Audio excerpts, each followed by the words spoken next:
ان ربی قریب مجیب، اس کو پورے احساس کے ساتھ، شوق کے ساتھ، محبت کے ساتھ کہیں، ان ربی قریب مجیب، پورے یقین کے ساتھ، تاکہ آپ کی دعاؤں کے اندر ایک اثر پیدا ہو جائے، دعائیں قبول ہو جائیں۔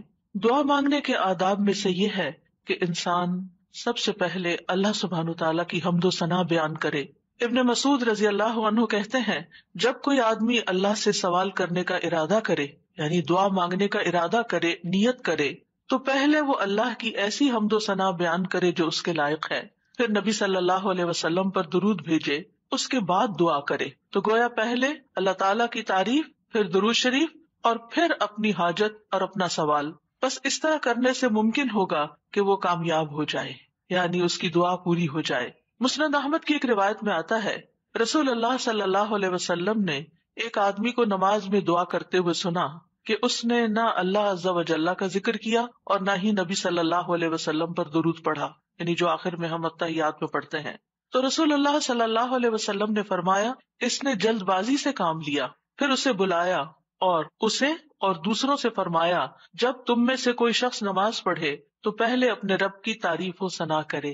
تو ہم نماز شروع کرتے ہیں اللہ اکبر کہہ کر، تو سب سے پہلے ہاتھ باندھ کر کیا کرتے ہیں؟ سبحانک اللہم و بحمدک و تبارک اسمک و تعالی جدک، اللہ تعالیٰ کی تسبیح بیان کرتے ہیں، حمد کرتے ہیں، اللہ تعالیٰ کی بڑائی بیان کرتے ہیں۔ اس کے بعد سورۃ الفاتحہ پڑھتے ہیں تو وہاں بھی اللہ تعالیٰ کی سب سے پہلے حمد و ثنا کرتے ہیں، اللہ تعالیٰ کی صفات کا ذکر کرتے ہیں، پھر اس کے بعد دعا مانگتے ہیں۔ اسی طرح جب ہم نماز کا اختتام کر رہے ہوتے ہیں تو نماز کے اختتام پر بھی اللہ تعالیٰ کی تعریف کے بعد پھر ہم درود شریف پڑھتے ہیں، اور نماز کے بالکل آخری حصے میں پھر جتنی چاہیں دعائیں مانگیں، پھر دعائیں قبول بھی ہوتی ہیں۔ تو یہ نماز کے اینڈ پر، یعنی پہلے حمد و ثنا، اللہ کا ذکر، تسبیحات جیسے رکوع میں تسبیح، اور پھر رکوع سے اٹھتے ہوئے اللہ تعالیٰ کی تعریف، اور پھر مختلف ارکان ادا کرتے ہوئے بار بار اللہ اکبر کا کہنا، اور پھر اس کے بعد یہ کہ جب سارے کام پورے ہو جاتے ہیں تو پھر اللہ تعالیٰ سے مانگا جاتا ہے کہ اللہ تعالیٰ تو ہمیں عطا کر۔ تو جس نے پہلے اپنے رب کی تعریف کی، پھر نبی صلی اللہ علیہ وسلم پر درود پڑھا، اور پھر اس کے بعد دعا کی، تو اس کی دعا قبول ہوگی۔ جہاں تک اللہ سبحانہ تعالیٰ کی تعریف کا، حمد و ثنا کا تعلق ہے، تو اس میں ہم قرآن مجید کی طرف اگر رجوع کریں تو سب سے بہترین ثنا اور دعا اور اللہ تعالیٰ کی تعریف کا آغاز سورۃ الفاتحہ سے ہوتا ہے۔ الحمد للہ رب العالمین الرحمن الرحیم مالک یوم الدین ایاک نعبد و ایاک نستعین اہدنا الصراط المستقیم صراط الذین انعمت علیہم غیر المغضوب علیہم ولا الضالین۔ سورۃ الفاتحہ اللہ تعالیٰ کی حمد و ثنا پر مشتمل سورت ہے۔ رسول اللہ صلی اللہ علیہ وسلم نے فرمایا، اللہ تعالیٰ فرماتے ہیں، اور یہ حدیث قدسی ہے، کہ نماز یعنی سورۃ الفاتحہ میرے اور میرے بندے کے درمیان نصف نصف تقسیم کر دی گئی ہے، اور میرے بندے کے لیے وہ ہے جو وہ مانگے۔ جب بندہ الحمد للہ رب العالمین کہتا ہے تو اللہ تعالیٰ فرماتے ہیں، میرے بندے نے میری حمد بیان کی۔ تو گویا سورۃ الفاتحہ میں سب سے پہلے ہم کیا کرتے ہیں؟ قرآن مجید کے آغاز میں الحمد للہ کہتے ہیں، تعریف سے بات شروع کرتے ہیں۔ پھر فرمایا، اور جب وہ الرحمن الرحیم کہتا ہے تو اللہ تعالیٰ فرماتا ہے، میرے بندے نے میری ثنا کی، یعنی میری تعریف بیان کی۔ اور جب وہ مالک یوم الدین کہتا ہے تو اللہ تعالیٰ فرماتے ہیں، میرے بندے نے میری بزرگی بیان کی، یا فرماتا ہے کہ میرے بندے نے اپنے کام میرے سپرد کر دیے۔ اور جب وہ ایاک نعبد و ایاک نستعین کہتا ہے تو اللہ تعالیٰ فرماتا ہے، یہ میرے اور میرے بندے کے درمیان ہے، اور میرے بندے کے لیے وہ ہے جو اس نے مانگا ہے، میرے بندے کے لیے وہ ہے جو اس نے مانگا ہے۔ تو گویا قرآن مجید کی پہلی سورت میں ہی ہمیں مانگنے کا ادب سکھا دیا گیا کہ مانگنے کے لیے سب سے پہلے اللہ تعالیٰ کی حمد و ثنا کرو، اللہ تعالیٰ کی تعریف بیان کرو، اور پھر ایاک نعبد، یہ دعائے عبادت ہے، و ایاک نستعین دعائے مسئلہ ہے، جس میں ہم اللہ تعالیٰ سے مدد چاہتے ہیں زندگی کے تمام کاموں میں۔ اور پھر جب بندہ اہدنا الصراط المستقیم آخر تک کہتا ہے تو اللہ تعالیٰ فرماتا ہے، یہ میرے بندے کے لیے ہے، اور میرے بندے کے لیے وہ ہے جو اس نے مانگا۔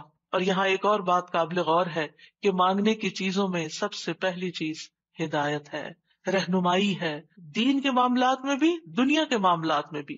ہم ہر قدم پر اللہ تعالیٰ کی رہنمائی کے محتاج ہیں، ہم بہترین گائیڈنس وہیں سے لے سکتے ہیں۔ اور جب ہم دن کی ہر نماز کی ہر رکعت کے اندر اللہ تعالیٰ سے ہدایت مانگتے ہیں اور اللہ تعالیٰ ہماری دعا قبول کر کے ہماری رہنمائی کرتے ہیں، تو آپ سوچئے کہ زندگی کا یہ سفر کتنا خوبصورت ہو سکتا ہے، اور پھر اس کا اختتام کتنا خوبصورت ہو سکتا ہے، اور پھر اس کا انجام کتنا پیارا ہو سکتا ہے۔ لہٰذا اللہ تعالیٰ سے ہم سب ہدایت مانگتے رہیں۔ اور ویسے بھی آپ دیکھیں کہ سورۃ الفاتحہ پڑھنے کے بعد جو دعا کی جاتی ہے وہ دعا قبول ہوتی ہے، یعنی یہ قبولیت دعا کی بھی علامت ہے۔ ابن عباس کہتے ہیں کہ اس دوران کے جبریل علیہ السلام نبی صلی اللہ علیہ وسلم کے پاس بیٹھے ہوئے تھے کہ اچانک انہوں نے اوپر سے ایک آواز سنی، تو آپ نے اپنا سر اٹھایا۔ جبریل علیہ السلام نے فرمایا کہ یہ آسمان کا ایک دروازہ ہے جسے صرف آج کے دن کھولا گیا ہے، اس سے پہلے کبھی نہیں کھولا گیا تھا۔ پھر اس سے ایک فرشتہ اترا تو جبریل علیہ السلام نے فرمایا یہ فرشتہ جو زمین کی طرف اترا ہے یہ آج سے پہلے کبھی نہیں اترا۔ پھر اس فرشتے نے سلام کیا اور کہا کہ آپ کو 2 نوروں کی خوشخبری ہے جو آپ کو دیے گئے اور آپ سے پہلے کسی نبی کو نہیں دیے گئے، ایک سورۃ الفاتحہ اور دوسری سورۃ البقرہ کی آخری 2 آیات۔ جب بھی آپ ان دونوں میں سے کوئی بھی دعائیہ جملے پڑھیں گے، یعنی اہدنا الصراط المستقیم اور وہاں پر آمن الرسول کے آخر میں جو دعائیں آتی ہیں، تو آپ کو مانگی ہوئی چیز ضرور عطا کر دی جائے گی۔ تو اس لیے سورۃ الفاتحہ پڑھ کے بھی آپ دعا شروع کر سکتے ہیں، اور اسی طرح آمن الرسول جب پڑھیں اس وقت کی دعائیں بھی توجہ سے، اور اس کے ساتھ مزید دعائیں بھی، یعنی یہ دعا تو ہم مانگیں گے ہی اہدنا الصراط المستقیم۔ اور پھر آپ دیکھیے جب ہم پریشان ہوتے ہیں، ہم فکر مند ہوتے ہیں، ہم بیمار ہوتے ہیں، تو اس موقع پر بھی ہمیں رہنمائی کی ہی ضرورت ہوتی ہے کہ اب اس مسئلے کے حل کے لیے، اس بیماری کے علاج کے لیے، اس مشکل سے نکلنے کے لیے ہم کیا کریں۔ پھر اللہ تعالیٰ رستہ دکھا دیتا ہے اور ہم اس رستے کو اختیار کرتے ہیں اور اس مشکل سے باہر آ جاتے ہیں۔ تو اس لیے انسان کو ان دونوں چیزوں پر پورا اعتماد ہونا چاہیے۔ اور پھر آپ دیکھیے کہ حمد ہوتی کیا ہے؟ حمد اصل میں اللہ تعالیٰ کی تعریف کے لیے لفظ استعمال ہو رہا ہے یہاں پر، یعنی محبت اور تعظیم کے ساتھ اللہ تعالیٰ کا کامل وصف بیان کرنا، اللہ تعالیٰ کی تعریف بیان کرنا، کیونکہ اللہ تعالیٰ اپنی ذات، اپنی صفات، اپنے افعال، یہ 3 لفظ یاد رکھیے گا، اپنی ذات، اپنی صفات اور اپنے افعال یعنی کاموں میں کامل ہے، پرفیکٹ ہے۔ اس کے علاوہ کوئی اور ایسا نہیں کہ جس کے اندر کمال ہو، یہ کمال صرف اللہ تعالیٰ کے لیے ہے۔ اس لیے تعریف بھی اللہ ہی کی، وَلِلَّهِ الْحَمْدُ رَبِّ السَّمَاوَاتِ وَرَبِّ الْأَرْضِ رَبِّ الْعَالَمِينَ، کہ سب تعریف اللہ ہی کے لیے ہے جو آسمانوں کا رب ہے، زمین کا رب ہے اور سارے جہان والوں کا رب ہے، کیونکہ اسی نے سب کو پیدا کیا، زمین و آسمان اور جو کچھ ان کے بیچ میں ہے۔ اور پھر یہ کہ ہر نعمت جو ہمیں ملی اسی کی طرف سے، سب چیزوں کو پیدا کرنے والا خالق وہ، ہمارا بھی خالق وہ، اور پھر اس کے بعد ہمارا مالک بھی وہ، ہمارا رازق بھی وہ، جو کچھ بھی ہمارے پاس ہے، وَمَا بِكُم مِّن نِّعْمَةٍ فَمِنَ اللَّهِ، اسی کی طرف سے ہے۔ اس لیے سب تعریف بھی اسی کی۔ جب سب کچھ دیا اس نے تو پھر شکر بھی اسی کا ادا کرنا چاہیے۔ اور پھر آپ دیکھیے کہ ہدایت کا سبب جو کتاب اللہ ہے وہ بھی اللہ نے ہمیں دی، لہٰذا اس پر بھی اللہ تعالیٰ کی تعریف۔ تو اللہ تعالیٰ نہ صرف یہ کہ دنیا میں بلکہ آخرت میں بھی تعریف کا حقدار ہے۔ الحمدللہ الذی لہ ما فی السماوات وما فی الارض وَلَهُ الْحَمْدُ فِي الْآخِرَةِ وَهُوَ الْحَكِيمُ الْخَبِيرُ، سب تعریف اللہ کے لیے ہے کہ جو کچھ آسمانوں میں ہے اور جو کچھ زمین میں ہے سب اسی کا ہے، اور آخرت میں بھی سب تعریف اسی کے لیے ہے، وہی کمال حکمت والا، ہر چیز کی خوب خبر رکھنے والا ہے۔ اور پھر اللہ تعالیٰ کی صفات کا جو ذکر ہے کہ کیوں نہ اس کی تعریف کی جائے، کیونکہ وہ تو مہربان ہے، رحمان اور رحیم ہے، اور اللہ تعالیٰ کی 100 رحمتیں ہیں جن میں سے صرف ایک اس دنیا کے لیے، باقی 99 آخرت کے لیے۔ اس لیے تعریف دنیا میں بھی اللہ کی اور آخرت میں بھی۔ اور پھر مالک یوم الدین بھی وہی ہے کہ جس دن ہمارے اعمال کا فیصلہ ہوگا، اس لیے تعریف اسی کی کہ اس نے یہ فیصلہ اپنے ہاتھ میں رکھا ہے، اور پھر ہم اسی کی عبادت کرتے ہیں۔ جس رب کی اتنی صفات ہوں پھر اس کی عبادت کیوں نہ کی جائے، اور اسی سے ہم مدد چاہتے ہیں، اور سب سے پہلے ہدایت چاہتے ہیں، اور پھر انعام یافتہ لوگوں میں شامل ہونا چاہتے ہیں، ان لوگوں میں نہیں جن پر رب ناراض ہے، اور ان میں بھی نہیں کہ جو بھٹکے ہوئے لوگ ہیں۔ تو سورۃ الفاتحہ میں جہاں دعا کا ادب بیان ہو رہا ہے وہاں اللہ تعالیٰ کی صفات کا بھی ذکر ہے، کیونکہ فَلِلَّهِ الْأَسْمَاءُ الْحُسْنَى فَادْعُوهُ بِهَا، سب اچھے اچھے نام اللہ کے ہیں، لہٰذا ان ناموں کے ساتھ اس کو پکارو، یعنی اس کی صفات بیان کر کے، اس کی تعریف کر کے اس کو پکارو۔ نبی صلی اللہ علیہ وسلم جب صبح کے وقت اٹھتے تھے اور تہجد کی نماز شروع کرتے تھے تو اس وقت ہاتھ باندھ کر دعا پڑھتے تھے. یعنی اذا قام من اللیل یتہجد قال، اس وقت کیا پڑھتے؟ اللہم لک الحمد، اللہ سب تعریف تیرے ہی لیے ہے. انت قیم السماوات والارض ومن فیہن ولک الحمد لک ملک السماوات والارض ومن فیہن ولک الحمد انت نور السماوات والارض ولک الحمد انت الحق ووعدک الحق ولقاؤک حق وقولک حق والجنۃ حق والنار حق والنبیون حق ومحمد صلی اللہ علیہ وسلم حق والساعۃ حق. اس کے بعد دعا کرتے اللہم لک اسلمت وبک آمنت وعلیک توکلت وإلیک انبت وإلیک خاصمت وإلیک حاکمت فاغفر لی ما قدمت وما اخرت وما اسررت وما اعلنت انت المقدم وانت المؤخر لا الہ الا انت. یہ تھا آپ کی دعا مانگنے کا انداز. کتنی زیادہ پہلے اللہ تعالیٰ کی تعریف کی اور پھر اس کے بعد اپنا آپ اللہ تعالیٰ کے سپرد کیا، اور آخر میں جو معصوم عن الخطا ہے نبی صلی اللہ علیہ وسلم، جن کی کوئی غلطیاں ہی نہیں، کوئی گناہ ہی نہیں، وہ کیا مانگ رہے ہیں؟ ایک چیز مانگ رہے ہیں، کیا؟ فاغفر لی ما قدمت وما اخرت وما اسررت وما اعلنت. اللہ تو مجھے بخش دے، میرے اگلے پچھلے پوشیدہ اور ظاہری گناہوں کو معاف کر دے. تو ہی پہلے تھا اور تو ہی آخر میں ہوگا، تیرے سوا کوئی معبود نہیں. نبی صلی اللہ علیہ وسلم کے تہجد کے وقت کی اس دعا سے ہمارے لیے سیکھنے کی کیا بات ہے کہ دعا کا ایک بڑا حصہ کس پر مبنی ہونا چاہیے؟ اللہ تعالیٰ کی تعریف پر مبنی ہونا چاہیے. لیکن ہم نے کبھی یہ دعا کا سلیقہ سیکھا ہی نہیں، اللہ تعالیٰ کی یہ تعریف کبھی اس طرح کی ہی نہیں. ہمیں صرف اپنا آپ ہی یاد رہتا ہے، صرف اپنے مسائل یاد رہتے ہیں، صرف اپنی پریشانیوں کا ذکر رہتا ہے. اللہ تعالیٰ کی حمد و ثنا ہم بھولے رہتے ہیں. اور پھر یہ کہ اللہ سبحانہ و تعالیٰ کی حمد و ثنا کا حق ادا نہیں ہو سکتا جتنی بھی ہم کریں. اس لیے جو اللہ کے پیارے بندے ہوتے ہیں وہ اللہ تعالیٰ کی حمد و ثنا میں زیادہ وقت لگاتے ہیں. تو آج سے جو سیکھنے کی بات ہے، جو ٹیک ہوم میسج ہے، وہ یہ کہ ہم اگر چاہتے ہیں کہ اللہ تعالیٰ ہماری مشکلات آسان کرے، ہمیں بخش دے دنیا میں بھی اور آخرت میں بھی، تو پھر اللہ کی تعریف بیان، اللہ کی توحید بیان کریں، اللہ تعالیٰ کی حمد بیان کریں، اللہ تعالیٰ کی تکبیر بیان کریں، اللہ تعالیٰ کی تسبیح بیان کریں. اور پھر ہم دیکھتے ہیں کہ قیامت کے دن اللہ تعالیٰ نبی صلی اللہ علیہ وسلم کو سفارش کرنے سے پہلے اپنی حمد سکھائیں گے. یعنی ایک تو دنیا کے دعائیں ہیں نا جو دنیا میں ہم مانگتے ہیں، اور آخرت میں اس بات کی دعا کہ اللہ تعالیٰ آپ حساب کتاب قائم کر دیں، یہ بھی ایک دعا ہوگی نا. یہ سفارش ایک دعا ہے، لیکن اس سفارش سے پہلے کیا ہوگا؟ یعنی قیامت کے دن جب لوگ پریشان ہوں گے، انبیاء کے پاس جائیں گے تو انبیاء ان کو آگے بھیجتے جائیں گے، حتیٰ کہ لوگ محمد صلی اللہ علیہ وسلم کے پاس آئیں گے. تو حدیث میں آتا ہے کہ وہ کہیں گے تم سب محمد صلی اللہ علیہ وسلم کے پاس جاؤ، اللہ نے ان کے اگلے پچھلے سب گناہ معاف فرما دیے ہیں. تو وہ سب میرے پاس آئیں گے تو میں سب کو لے کر اللہ کی بارگاہ میں حاضر ہونے کی اجازت چاہوں گا. اجازت ملنے پر سجدے میں گر پڑوں گا. عاجزی دیکھیے، ہمبلنس دیکھیے. اور جب تک اللہ چاہے گا میں سجدے میں ہی رہوں گا، یعنی جتنا اللہ پسند کرے گا اتنی دیر میں جھکا ہی رہوں گا. ہمارے سجدے کیسے ہوتے؟ ٹھونگے مار رہے ہوتے اوپر نیچے، بس تھوڑی سی ایکسرسائز. حکم ہوگا اے محمد اپنا سر سجدے سے اٹھاؤ، مانگو دیے جاؤ گے، کہو سنا جائے گا، اور سفارش کرو تمہاری سفارش قبول کی جائے گی. میں اپنا سر اٹھاؤں گا اور اللہ کی وہ حمد کروں گا جو مجھے اس کی طرف سے سکھائی جائے گی، یعنی اس دن سکھائی جائے گی، اور وہ حمد وہیں ملے گی اور ان الفاظ سے حمد کریں گے. یعنی وہ حمد آج ہمیں نہیں پتا، آپ کو بھی نہیں پتا، اس وقت آپ کو سکھائی جائے گی. یعنی وہ ایسی حمد ہوگی جو اس سے پہلے کبھی نہیں ہوگی. اور پھر اللہ تعالیٰ کی حمد کے بعد آپ دعا کریں گے اور پھر حساب کتاب شروع ہو جائے گا. کیسا ہے وہ دن جس سے ہم غافل رہتے ہیں، جس کو ہم بھولے رہتے ہیں. اگر اس دن کی فکر لگ جائے تو دنیا کی ساری پریشانیاں ختم ہو جائیں، سارے دکھ دور ہو جائیں، سارے مسئلے ہی ختم ہو جائیں، کوئی مسئلہ ہی نہ رہے.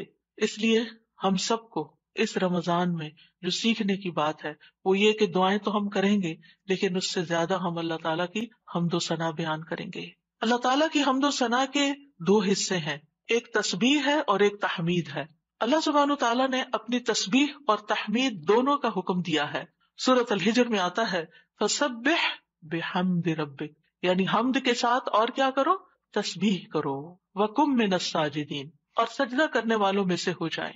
سورۃ النصر میں آتا ہے فَسَبِّحْ بِحَمْدِ رَبِّكَ وَاسْتَغْفِرْهُ إِنَّهُ كَانَ تَوَّابًا۔ آپ اپنے رب کی حمد کے ساتھ اس کی تسبیح کیجیے اور اس سے بخشش طلب کیجیے، یقیناً وہ بڑا توبہ قبول کرنے والا ہے۔ سورۃ الواقعہ میں آتا ہے فَسَبِّحْ بِاسْمِ رَبِّكَ الْعَظِيمِ۔ سورۃ الأعلى میں آتا ہے سَبِّحِ اسْمَ رَبِّكَ الْأَعْلَى، یعنی باقاعدہ تسبیح کا حکم دیا گیا ہے۔ ایک اور جگہ آتا ہے وَسَبِّحْ بِحَمْدِ رَبِّكَ بِالْعَشِيِّ وَالْإِبْكَارِ، صبح و شام اپنے رب کی حمد کے ساتھ تسبیح کیجیے۔ اللہ تعالیٰ اہل ایمان کو بھی حکم دیتے ہیں، مجھے اور آپ کو بھی حکم دیتے ہیں، یا ایھا الذین آمنوا اذکروا اللہ ذکرا کثیرا وسبحوہ بکرۃ واصیلا۔ اے ایمان والو، اللہ کو بکثرت یاد کرو اور صبح و شام اس کی تسبیح کیا کرو۔ کیوں؟ اس لیے کہ اللہ سبحانہ تعالیٰ نے خود اپنی تسبیح بیان کی ہے۔ سبحان الذی اسری بعبدہ لیلا من المسجد الحرام الی المسجد الاقصی۔ فرشتے اس کی تسبیح بیان کرتے ہیں، یسبحون بحمد ربہم۔ انبیاء اس کی تسبیح بیان کرتے ہیں، رسول اللہ صلی اللہ علیہ وسلم اللہ تعالیٰ کی تسبیح بیان کرتے تھے۔ کائنات کی ہر چیز اللہ کی تسبیح بیان کر رہی۔ وَإِن مِّن شَيْءٍ إِلَّا يُسَبِّحُ بِحَمْدِهِ وَلَٰكِن لَّا تَفْقَهُونَ تَسْبِيحَهُمْ۔ یہ زمین جس پر ہم بیٹھے ہیں یہ بھی اللہ کی تسبیح کرتی ہے، یہ آسمان جس کو ہم دیکھتے ہیں وہ بھی اللہ کی تسبیح کرتا ہے۔ ایک ایک ذرہ اللہ کی تسبیح کر رہا، ایک ایک ذرہ، الیکٹرونز اور پروٹونز بھی اللہ کی تسبیح کر رہے ہیں، ہر چیز اللہ کی تسبیح میں ہے، اور اہل ایمان بھی اللہ کی تسبیح کرتے ہیں۔ پھر ہم تسبیح کیوں نہ کریں؟ کیا چیز ہمیں روکے ہوئے ہے؟ کس وجہ سے ہم تسبیح میں کوتاہی کرتے ہیں؟ ایک اور جگہ پر آتا ہے کہ تسبح لہ السماوات السبع والارض ومن فیہن، ساتوں آسمان اور زمین اس کی تسبیح کرتے ہیں اور جو بھی ان میں ہے۔ پرندے بھی اللہ کی تسبیح بیان کرتے ہیں، بجلی کی کڑک بھی اللہ کی تسبیح بیان کرتی ہے۔ داؤد علیہ السلام کے ساتھ پہاڑ اور پرندے بھی تسبیح کیا کرتے تھے، فرشتے بھی تسبیح کرتے ہیں، اور حاملین عرش اللہ سبحانہ تعالیٰ کی ہر وقت تسبیح و تحمید میں لگے رہتے ہیں۔ الذین یحملون العرش ومن حولہ یسبحون بحمد ربہم۔ کیا زبردست کام ہے ان کا، جن کو سب سے اعلیٰ ترین ڈیوٹی دی گئی ہے کہ وہ عرش الہی کو اٹھا کے رکھے۔ وہ فرشتے جو عرش اٹھائے ہوئے ہیں اور جو اس کے ارد گرد ہیں، سب اپنے رب کی حمد کے ساتھ اس کی تسبیح بیان کرتے ہیں۔ قیامت کے دن بھی وہ ایسا ہی کریں گے۔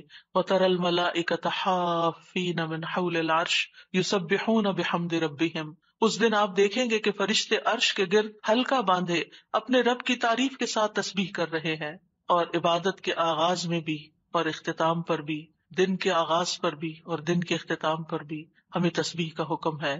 تمام مخلوقات کے رزق کی کنجی ہے تسبیح۔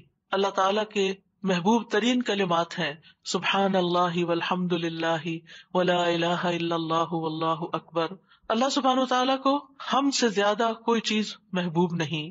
رسول اللہ صلی اللہ علیہ وسلم نے فرمایا ہم سے بڑھ کر کوئی چیز اللہ تعالیٰ کو زیادہ محبوب نہیں، لہذا تسبیح اور حمد دونوں ہی ہونی چاہیے۔ تسبیح سے تقدیر بھی بدل جاتی ہے۔ یونس علیہ السلام کو کس بنا پر اتنی بڑی مشکل سے نجات ملی؟ فلولا ان کان من المسبحین للبث فی بطنہ الی یوم یبعثون۔ اگر یہ بات نہ ہوتی کہ وہ تسبیح کرنے والوں میں سے تھا تو یقیناً وہ اس کے پیٹ میں، یعنی مچھلی کے پیٹ میں اس دن تک رہتا جس میں لوگ اٹھائے جائیں گے۔ یعنی اگر وہ تسبیح نہ کرتے تو اس مشکل سے نجات نہ ملتی۔ تو بہت سی مشکلات سے نجات کا ذریعہ ہے تسبیح کرنا۔ اور وہ اپنی تسبیح میں کیا پڑھتے تھے؟ لا الہ الا انت سبحانک انی کنت من الظالمین۔ یہ تسبیح دل کی گھٹن اور سینے کی تنگی کا علاج بھی ہے۔ جب حالات مشکل ہو جائیں، دل غم سے بھر جائیں، سینے کے اندر گھٹن محسوس ہونے لگے، کوئی چیز اچھی نہ لگے تو تسبیح شروع کر دیں۔ لوگوں کی باتیں آپ کو پریشان کریں تو تسبیح شروع کر دیں۔ وَلَقَدْ نَعْلَمُ أَنَّكَ يَضِيقُ صَدْرُكَ بِمَا يَقُولُونَ فَسَبِّحْ بِحَمْدِ رَبِّكَ وَكُن مِّنَ السَّاجِدِينَ وَاعْبُدْ رَبَّكَ حَتَّى يَأْتِيَكَ الْيَقِينُ۔ ہم جانتے ہیں کہ بے شک آپ کا سینہ اس سے تنگ ہوتا ہے جو باتیں وہ کرتے ہیں، اور ایسا ہوتا ہے ہم سب کے ساتھ بھی ہوتا ہے کہ خاص طور پر ہمارے دین کے رستے پر آنے کی وجہ سے جب لوگ باتیں کرتے تو ہمیں پریشانی لاحق ہوتی، لوگوں کی باتیں ہرٹ کرتی ہیں۔ تو اس کا علاج کیا ہے؟ اس کا علاج اپنے آپ کو ڈیفینڈ کرنا نہیں ہے، اپنی صفائیاں بیان کرنا نہیں ہے، جواباً اٹیک کرنا نہیں ہے۔ بد اخلاقی کے جواب میں بد اخلاقی کوئی نیکی نہیں ہوتی، اس کے جواب میں اپنے رب کی طرف رجوع کرنا ہے، اس کی تسبیح کرنی۔ اللہ تو پاک ہے، میں تو گناہگار ہوں، مجھ پہ اگر لوگ باتیں کرتے بھی ہیں تو میرا قصور ہو سکتا ہے، لیکن ساری پاکی تو تیرے ہی لیے ہے، ساری تعریف تو تیرے ہی لیے ہے۔ اور پھر سجدوں کی کثرت. پھر اسی طرح اگر انسان کے اندر بخل کے جذبات ہو، کچھ خرچ کرنے کو دل نہ چاہتا ہو، خوف آتا ہو، رات کا خوف ہو، دشمن کا خوف ہو، ڈر لگے، تو ایسی صورت میں بھی انسان کو تسبیح پڑھنی چاہیے. سبحان اللہ والحمد للہ ولا الہ الا اللہ واللہ اکبر. اور ویسے بھی ایک دفعہ سبحان اللہ اور الحمد للہ کہنے سے زمین و آسمان بھر جاتا ہے. اتنا بڑا اجر و ثواب ہے اس کا، یعنی معمولی چیز نہیں ہے. رسول اللہ صلی اللہ علیہ وسلم نے فرمایا، اور سبحان اللہ اور الحمد للہ کہنے سے زمین و آسمان کی درمیانی فضا بھر جاتی ہے. گناہ جتنے بھی ہوں تسبیح اور تحمید کہنے سے معاف ہو جاتے ہیں. عرش الہی کے گرد بھی ان کلمات کی بنبناہٹ ہوتی ہے، یعنی وہاں بھی تسبیح پڑھی جاتی ہے.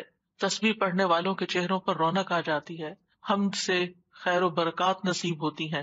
امام ابن قیم کہتے ہیں جو ہمیشہ تسبیح کرتا ہے اس کے چہرے کے خطوط چمک اٹھتے ہیں، یعنی اس کا چہرہ روشن ہو جاتا ہے. اور جو ہمیشہ حمد پڑھتا ہے اس کے اوپر مسلسل خیرات و برکات اترتی رہتی ہیں.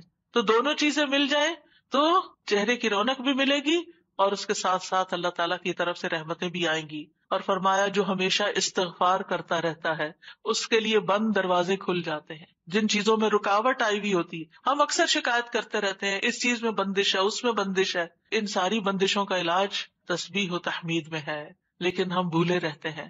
ہم صرف پریشان رہتے ہیں اور پریشان ہو کر ذکر کرنا بھی بھول جاتے ہیں. اور یہ تو دنیا کے فائدے ہیں نا، لیکن قیامت کے دن میزان میں یہ کلمات بہت بھاری ہوں گے. آپ صلی اللہ علیہ وسلم نے ایک موقع پر اپنے ہاتھ سے 5 کا اشارہ کیا کہ یہ میزان میں بہت بھاری ہوں گے، کس قدر بھاری ہوں گے.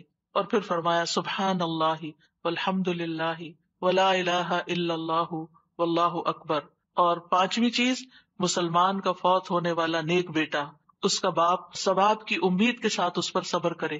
تو یہ 5ویں چیز ہے. یعنی اگر کسی والد یا والدہ یا والدین دونوں کا جوان بیٹا فوت ہو جائے اور وہ نیک بھی ہو، جس سے یہ توقع ہو کہ ہمارے مرنے کے بعد وہ ہمارے لیے دعائیں کرے گا، لیکن انسان اللہ کی خاطر صبر کر لیتا ہے، تو یہ صبر میزان میں بہت زیادہ وزنی ہو جائے گا. اور قیامت کے دن سب سے زیادہ بہترین بندے وہ ہوں گے جو دنیا میں سب سے زیادہ حمد کرنے والے ہوں گے.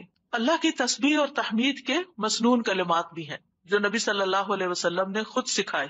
آپ صرف اتنا بھی پڑھ سکتے ہیں، سبحان اللہ سبحان اللہ سبحان اللہ. آپ نے دیکھا ہوگا کچھ لوگوں کی گفتگو کا تکیہ کلام ہوتا ہے سبحان اللہ، ہر دوسری بات میں وہ سبحان اللہ کہہ رہے ہوتے ہیں. اور خاص طور پر سبحان اللہ سورج طلوع ہونے اور غروب ہونے سے پہلے 100 بار پڑھا جائے تو یہ 100 اونٹوں سے زیادہ بہتر ہے. پھر اسی طرح سبحان اللہ کا مطلب کیا ہے کہ اللہ تعالیٰ پاک ہے. کس چیز سے؟ ہر نقص سے اور ہر عیب سے، ہر شبیہ سے، ہر مثیل سے. نہ کوئی اس جیسا ہے، نہ کوئی اس کی مثال ہے، یعنی ہر ایک میں نقص ہے، صرف اللہ ہی کامل ہے. تو اس کے کمال کی وجہ سے، یعنی وہ کامل ذات ہے، اس کے اندر کسی قسم کی کوئی کمی نہیں، کوئی عیب نہیں، کوئی خرابی نہیں، کوئی نقص نہیں. تو ہم جب کہتے ہیں سبحان اللہ تو اللہ تعالیٰ کو ہر طرح کے نقص سے پاک قرار دیتے ہیں، اور اس کے کمال میں بھی کوئی نقص نہیں، یعنی اللہ سبحانہ تعالیٰ میں کوئی عیب نہیں، اور پھر یہ کہ وہ کامل ہے اور اس کے کمال میں کوئی کمی نہیں، کچھ بھی کمی نہیں. یہ بھی تسبیح کا معنی ہوتا ہے. اور پھر یہ کہ اللہ سبحانہ تعالیٰ ہر کمی سے، کوتاہی سے، اور ان سارے جھوٹے خیالات اور گمانوں سے جو لوگ اس کے بارے میں رکھتے ہیں، ان سب سے پاک ہے. اور اللہ سبحانہ تعالیٰ کی طرف ہم کوئی شر بھی منسوب نہیں کرتے. اللہ تعالیٰ ہر طرح کے شر سے بھی پاک ہے. تو یہ اللہ تعالیٰ کی بڑائی کا ایک کلمہ ہے. ایک شخص نے حضرت علی رضی اللہ عنہ سے پوچھا کہ سبحان اللہ کیا ہے؟ انہوں نے کہا یہ اللہ کی بڑائی کی تعظیم ہے. سبحان اللہ کلمہ توحید بھی ہے، ایمان کا رکن بھی ہے. ابن قیم کہتے ہیں تسبیح اللہ سبحانہ تعالیٰ کی ثنا اور تعریف ہے. یہ تعظیم، پاکیزگی اور تنزیہ پر مشتمل ہے. فرشتے مسلسل اس کی تسبیح کرتے ہیں، رکتے ہی نہیں. تمام کائنات، حیوانات، جمادات، نباتات، ریت کے ذرات، پانی کے قطرے، ہوائیں، بجلیاں، ہر چیز اس کی تسبیح کر رہی ہے. اور یہ تسبیح دنیا کی زندگی ختم ہونے سے ختم نہیں ہو جائے گی. جب قیامت آئے گی تو ہر چیز ٹوٹ پھوٹ جائے گی نا، یہ کائنات اس طرح نہیں رہے گی جیسے ہے، لیکن تسبیح ختم نہیں ہوگی، وہ پھر بھی جاری رہے گی. اور مومن جب جنت میں پہنچیں گے تو ان کا ذکر کیا ہوگا؟ تسبیح ہی ہوگی، اللہ تعالیٰ کی حمد و ثنا ہی ہوگی. تو نماز بھی اللہ کے لیے ہوتی ہے، دعا بھی اللہ تعالیٰ سے کی جاتی ہے. اسی طرح تسبیح بھی صرف اللہ کی ہوتی ہے. آپ کسی انسان کی تسبیح نہیں کر سکتے. وہ کہتے ہیں نا تم کس کی تسبیح پڑھ رہے ہو، کسی کی بھی نہیں پڑھنی چاہیے. کیونکہ کوئی پاک ہے ہی نہیں، ہم سب خطا کار ہیں، ہم سب سے غلطیاں ہوتی ہیں. تو اس لیے یہ بھی صرف اور صرف خالصتاً اللہ کے لیے. اور کلمہ سبحان جو ہے یہ اللہ کے سوا کسی کے لیے نہیں بولا جا سکتا. یہ نام بھی نہیں رکھنا چاہیے بچوں کا. اگر کوئی بھول کے رکھ چکا ہے تو اس کو تھوڑا سا آلٹر کر لے، سبحان رکھ لیں. ٹھیک ہے، سبحان نام نہیں رکھتے. یہ نام میں نے سنا تھا کہیں کسی نے رکھا ہوا تھا. تو سبحان جو ہے یہ یعنی ہر عیب سے پاک یہ کیسے ہو سکتا ہے کوئی؟ صرف اللہ تعالیٰ ہی کی صفت ہے. تو اس لیے اللہ تعالیٰ ہی پاک ہے اور اس کے سوا کسی کی پاکی بیان نہیں کی جا سکتی کہ وہ بالکل پاک انسان ہے، پیور ہے. نہیں، سب کے اندر کوئی نہ کوئی کمی بیشی ہوتی ہے. تسبیح کے دوسرے مسنون الفاظ ہیں سبحان اللہ و بحمدہ. اس میں سبحان اللہ کے ساتھ حمد کا بھی ذکر کر دیا گیا. رسول اللہ صلی اللہ علیہ وسلم سے پوچھا گیا کون سا کلام افضل ہے؟ آپ نے فرمایا جو اللہ نے اپنے فرشتوں اور بندوں کے لیے چنا ہے، یعنی سبحان اللہ و بحمدہ. تو بات میں پھر شروع سے جا کے ملاؤں گی کہ یہ خالی تسبیح پہ کوئی لیکچر میں نہیں دے رہی. یہ دعا مانگنے سے پہلے آپ نے جو کلمات ادا کرنے ہیں، جو اذکار کرنے ہیں، جو تسبیحات پڑھنی ہیں، یہ ان کی وضاحت ہو رہی ہے کہ یہ بہترین دعائیں ہیں ایک طرح سے. یعنی اگر آپ صرف اللہ تعالیٰ کی تعریف بیان کرتے رہیں اور کچھ بھی نہ کہیں تو آپ کو وہ ساری خیر مل جائے گی جو آپ چاہتے ہیں اور اس سے بھی زیادہ. دعا مانگنے میں ہم عام طور پر صرف ایک چیز کو دعا سمجھتے ہیں اور وہ یہ ہے کہ اللہ سے کسی چیز کا سوال کرنا. وہ صرف 1% ہے. اللہ تعالیٰ سے دعا کے مختلف طریقے ہیں اور اسی میں سے ایک اس کی حمد و ثنا بیان کرنا، بلکہ کچھ مانگنے سے پہلے تو لازمی طور پر اس کی حمد و ثنا کرنا. تو سبحان اللہ کہنا جو ہے یہ توحید کی انتہا ہے کہ اللہ تعالیٰ کو ان عیوب سے پاک قرار دینا جو اس کے شان کے لائق نہیں. اور پھر یہ کہ کوئی بھی چیز جو اللہ تعالیٰ کی عظمت کے خلاف ہے، کوئی بات، کوئی کام، کوئی اشارہ، کوئی چیز، ان سب کو بھی نگیٹ کرنا. اب اس میں آپ دیکھیں کہ ہم ایک طرف سبحان اللہ کہتے ہیں کہ اللہ تعالیٰ ہر عیب سے پاک ہے، دوسری طرف کہتے ہیں وہ بحمدہ اور اس کی تعریف بیان کرتا ہوں. یعنی ایک میں ہم نگیٹ کرتے ہیں ہر برائی کو، اس سے ہر عیب کو، اور دوسرے میں ہم اس کی صفات بیان کرتے ہیں، اس کی تعریف کرتے ہیں. تو تعریف مکمل ہی تب ہوتی ہے جب آپ تسبیح بھی کریں اور حمد بھی کریں. تو سبحان اللہ کو الحمدللہ کے ساتھ ملا کر پڑھنے کی فضیلت زیادہ ہے. یعنی ویسے تو آپ صرف سبحان اللہ سبحان اللہ سبحان اللہ بھی کہہ سکتے ہیں، لیکن یہ آدھی بات ہے. لیکن جب آپ کہتے ہیں سبحان اللہ و بحمدہ، ابن تیمیہ کہتے ہیں کہ تسبیح تحمید کا ساتھی ہے، یہ ساتھ ہی آنی چاہیے، یعنی تعریف بھی ساتھ ہونی چاہیے. تیسرا ورژن ہے سبحان اللہ و بحمدہ سبحان اللہ العظیم. پاک ہے اللہ اپنی حمد کے ساتھ، پاک ہے اللہ جو بہت عظمت والا ہے. رسول اللہ صلی اللہ علیہ وسلم نے فرمایا 2 کلمے ایسے ہیں جو زبان پر ہلکے ہیں، میزان میں بہت بھاری ہیں اور رحمان کو بہت محبوب ہیں، اور وہ ہیں سبحان اللہ و بحمدہ سبحان اللہ العظیم. اور اس میں بھی ہم دیکھتے ہیں کہ اللہ تعالیٰ کی پاکی بھی بیان ہو رہی ہے، تعریف بھی ہو رہی ہے، اور اس کی عظمت کا بھی بیان ہے. یہاں ایک اور چیز کا اضافہ ہو گیا، یعنی وہ اتنا عظیم ہے کہ ہماری عقل اس تک پہنچ ہی نہیں سکتی، ہم اس کی عظمت کا احاطہ ہی نہیں کر سکتے.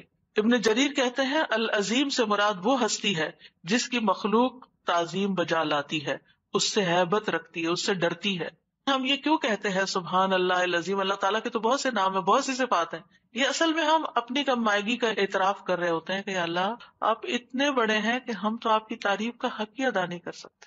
اور یہ ایک حقیقت ہے، ہم حق ادا نہیں کر سکتے. ہم اللہ تعالیٰ کی عظمت کو پا ہی نہیں سکتے، وہ ہمارے گمان سے کہیں بڑا ہے. یعنی جتنا بڑا آپ اس کو خیال کریں وہ اس سے بھی آگے. وہ اپنی ذات میں بھی عظیم ہے اور اپنی صفات میں بھی عظیم ہے. پھر ایک اور ورژن ہے سبحان اللہ والحمد للہ ولا الہ الا اللہ واللہ اکبر. اللہ پاک ہے، اسی کی تعریف ہے، اس کے علاوہ کوئی معبود نہیں ہے اور اللہ سب سے بڑا ہے. نبی صلی اللہ علیہ وسلم نے فرمایا جب تم سبحان اللہ کہو گے تو اللہ تعالیٰ کہے گا تم نے سچ کہا.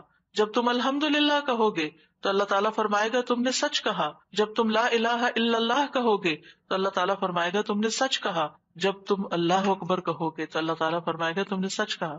لیکن ہم نے کبھی آج تک سوچا کہ ہم جو کہہ رہے ہیں اللہ تعالیٰ کیا جواب دے رہے ہیں؟ سبحان اللہ والحمدللہ ولا الہ الا اللہ واللہ اکبر. یعنی ایک طرف ہم اللہ تعالیٰ کو پاک قرار دیتے ہیں، پھر اس کی تعریف بیان کرتے ہیں اس کی تمام صفات کمال و جمال کے ساتھ، پھر اللہ تعالیٰ کی توحید بیان کرتے ہیں لا الہ الا اللہ کہہ کر، اور پھر اللہ اکبر کہہ کر کیا کہتے ہیں کہ اللہ تعالیٰ سب سے بڑا معبود، سب سے بڑا ہے. یعنی سب سے بڑے کا کیا مطلب ہے؟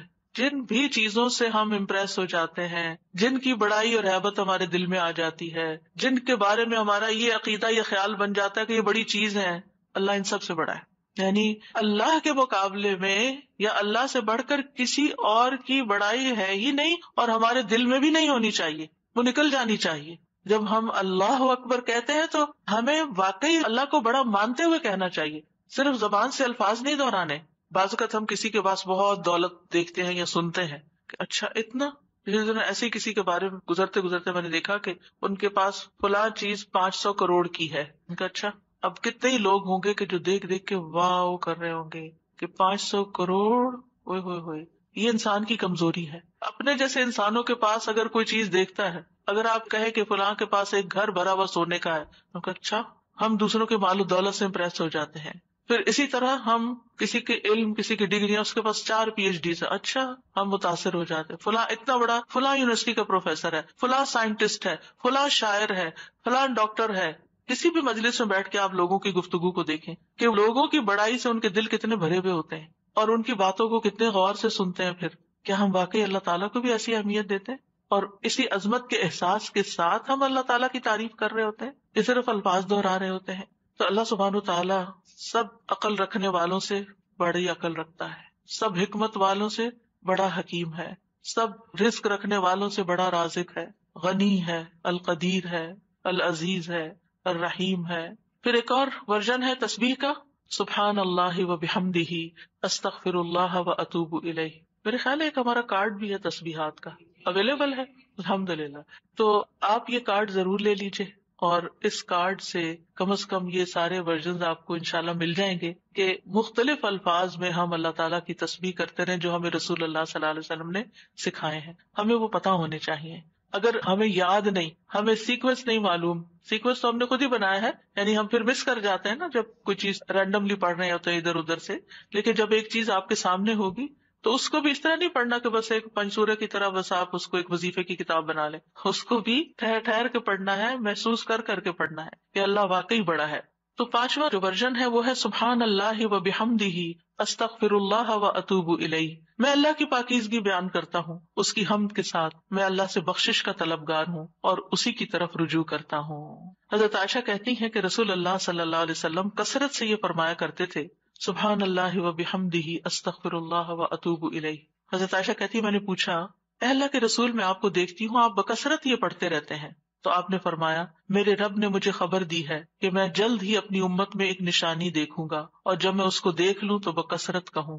یعنی اللہ تعالیٰ کی طرف سے مجھے حکم ملا ہے، وہ نشانی میں دیکھ چکا ہوں. اذا جاء نصر اللہ والفتح وَرَأَيْتَ النَّاسَ يَدْخُلُونَ فِي دِينِ اللَّهِ أَفْوَاجًا فَسَبِّحْ بِحَمْدِ رَبِّكَ وَاسْتَغْفِرْهُ. اب یہاں ایک اور چیز کا اضافہ ہو، تسبیح بھی، حمد بھی، اور پھر استغفار بھی.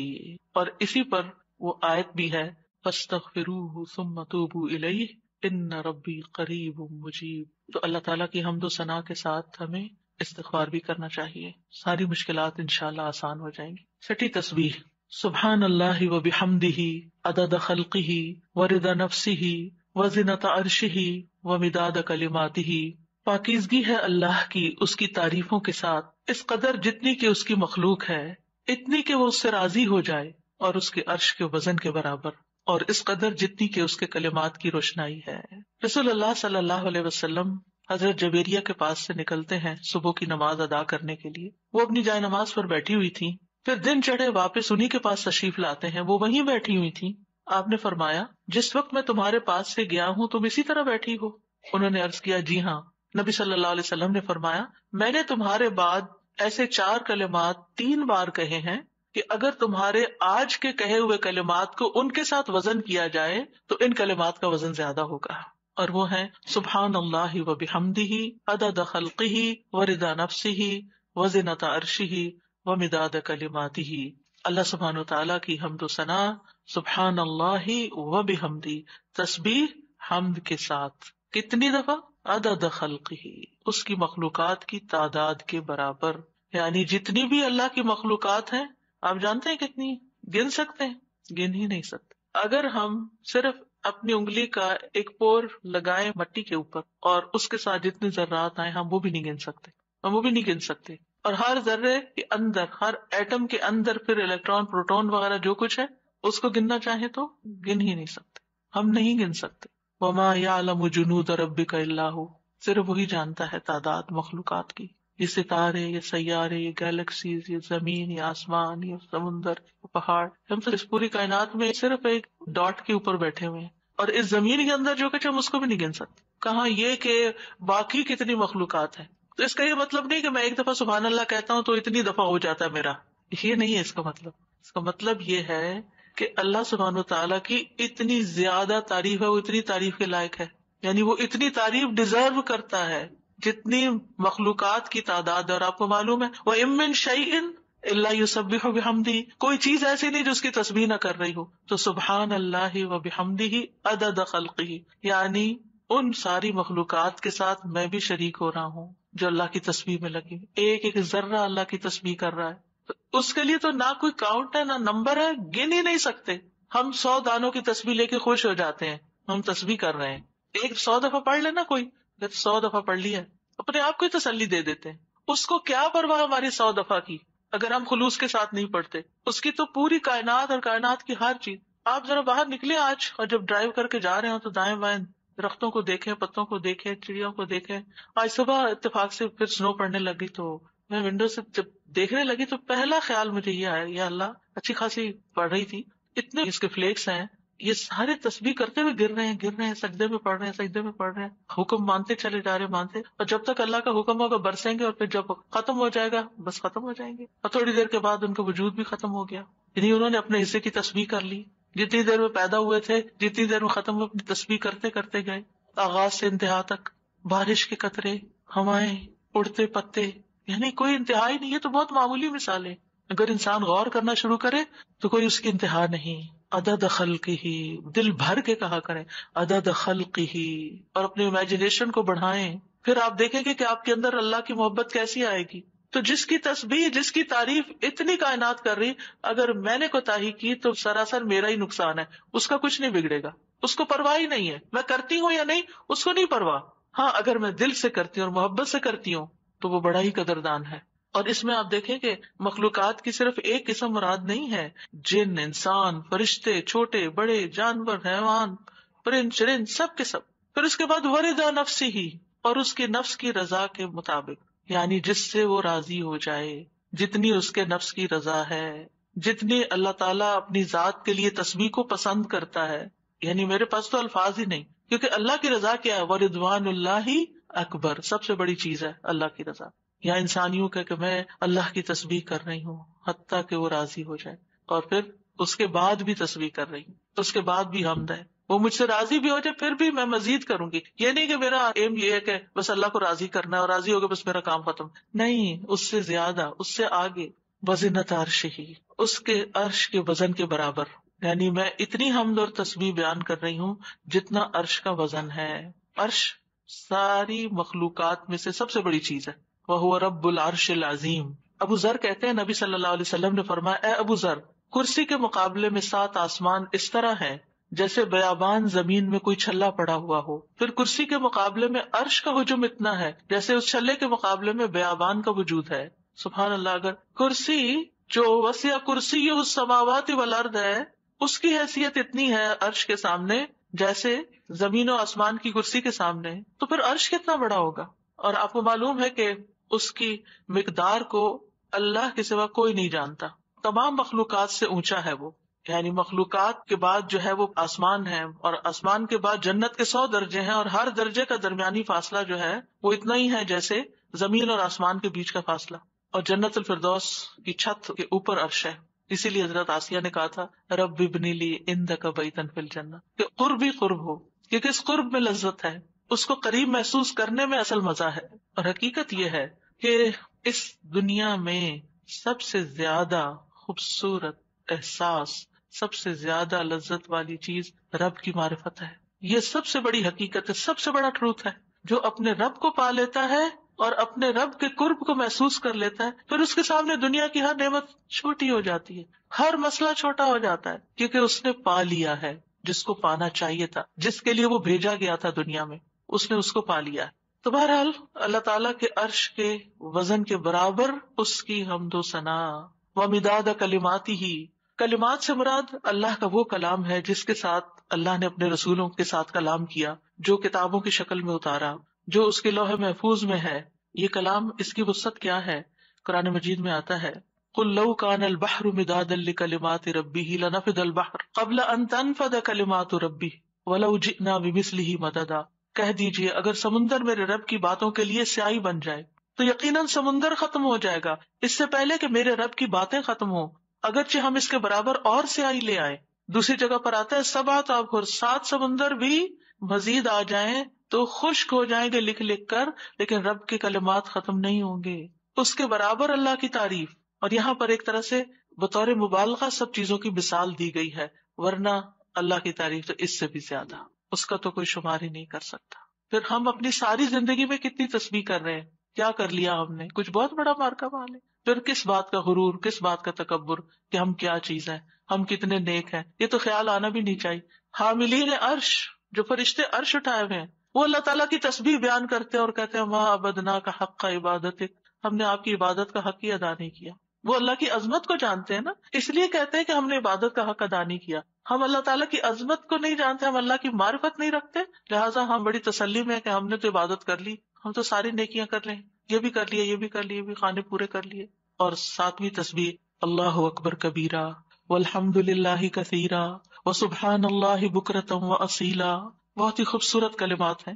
اللہ سب سے بڑا ہے، بہت بڑا، اور تمام تعریف اللہ کے لیے ہے، بہت زیادہ، اور تسبیح اللہ ہی کے لیے ہے صبح اور شام. ابن عمر کہتے ہیں ہم رسول اللہ صلی اللہ علیہ وسلم کے ساتھ نماز پڑھ رہے تھے کہ لوگوں میں سے ایک آدمی نے کہا اللہ اکبر کبیرہ والحمد للہ کثیرا وسبحان اللہ بکرۃ واصیلا. تو رسول اللہ صلی اللہ علیہ وسلم نے فرمایا یہ اس طرح کے کلمات کہنے والا کون ہے؟